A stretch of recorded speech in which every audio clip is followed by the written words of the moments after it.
નમસ્કાર દર્શક મિત્રો, હું છું રૂપલ લુણેચિયા. સંપૂર્ણ ન્યૂઝમાં આપનું સ્વાગત છે.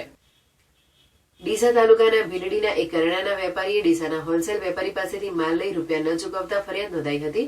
જે મામલે ડીસાની બીજી એડિશનલ ચીફ જ્યુડિશિયલ મેજિસ્ટ્રેટ કોર્ટે ચેક રિટર્ન કેસમાં ભીલડીના વેપારીને 6 માસની સાદી કેસ અને ચેકની રકમના નાણાં ન ચૂકવે તો વધુ 1 માસની સાદી કેદની સજા ફટકારવાનો હુકમ કર્યો છે. આ અંગેની વિગતો એવી છે કે ડીસા તાલુકાના ભીલડી ખાતે મંગલસિંહ બચુજી સોલંકી કરિયાણાની દુકાન ધરાવે છે. તેઓ ગત તારીખ 28 એપ્રિલ 2021ના રોજ ડીસા બજારમાં ખરીદી કરવા આવ્યા હતા. ત્યારે તેઓએ ડીસાના રિસાલા બજારમાં આવેલી મહાદેવ ટ્રેડર્સમાંથી ₹1,03,531નો કરિયાણાનો માલ સામાન ખરીદ્યો હતો. તેમજ તેના પૈસા બાકી રાખી પાછળથી આપવા જણાવ્યું હતું.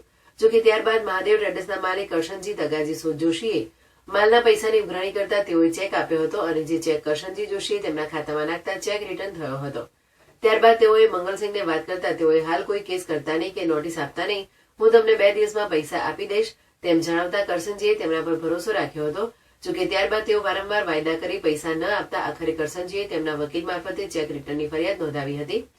જે કેસ ડીસાની બીજી એડિશનલ ચીફ જ્યુડિશિયલ મેજિસ્ટ્રેટની કોર્ટમાં ચાલી જતા ન્યાયાધીશ EH મકરાણીએ ફરિયાદ પક્ષના વકીલ JN જોશીની દલીલોને ગ્રાહ્ય રાખી મંગળસિંહ બચુજી સોલંકીને ધી નેગોશિયેબલ ઇન્સ્ટ્રુમેન્ટ એક્ટની કલમ 138 મુજબ તકસીરવાર ઠેરવી 6 માસની સાદી કેદની સજાનો હુકમ કર્યો હતો.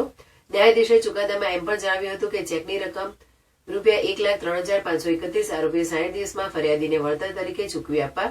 જો આરોપી વળતરની રકમ ન ચૂકવે તો વધુ 1 માસની સાદી કેદની સજાનો પણ હુકમ કર્યો હતો.